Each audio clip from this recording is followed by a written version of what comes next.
toute cette crise, l'ensemble de cette crise, qu'elle soit économique, sécuritaire, sociale, liée à la santé, à l'éducation, est le fait d'un seul homme et de son pouvoir absolument toxique qui s'appelle Emmanuel Macron. Ce qui m'inquiète, c'est que véritablement,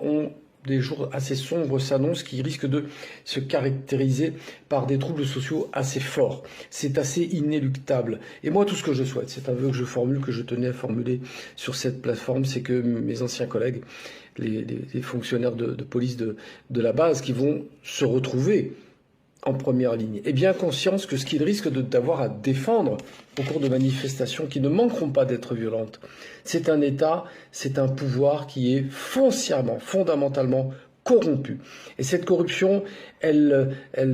s'étage du plus haut niveau de l'État, je pense au président lui-même, à tous ses relais, c'est-à-dire des directeurs de services centraux, vos chefs, les chefs de la police nationale, et puis tous ces pouvoirs intermédiaires, ces ministres, même plus la peine de les présenter, Darmanin, dont on connaît le passé et les méthodes assez troubles, Retailleau, qui n'a qu'une seule ambition, c'est 2027.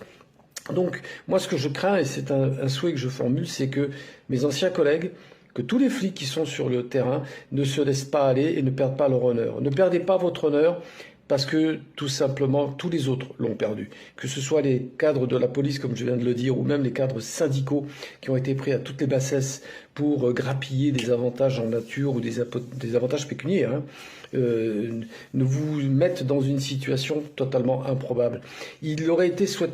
souhaitable que dès à présent, il y ait un éveil des consciences pour que vous, la base, vous fassiez savoir à ceux qui vous commandent et à ceux qui vous représentent que vous ne vous laisserez pas aller à faire n'importe quoi sur le terrain en refusant d'ores et déjà, en faisant remonter le message que vous êtes concernés. Vous êtes concernés, oui, vous, les agents de l'État, qui n'ont pas de pouvoir, qui n'avez pas de prise sur le pouvoir, vous n'êtes pas solidaires d'un pouvoir totalement corrompu. Et j'insiste là-dessus, véritablement. Parce que si c'était simplement un problème de philosophie politique, ce serait encore discutable. On pourrait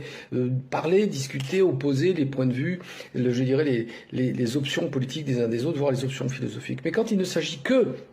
de protéger des gens, hommes et femmes, qui n'ont qu'une seule obsession, c'est se gaver, se remplir des poches au préjudice du plus grand nombre, du peuple de France, à qui l'on demande des efforts, alors que c'est véritablement le bal des hypocrites au plus haut niveau de l'État, qui s'en mettent plein les poches, qu'ils se gavent et qu'ils en font profiter bien évidemment celles et ceux qui les ont soutenus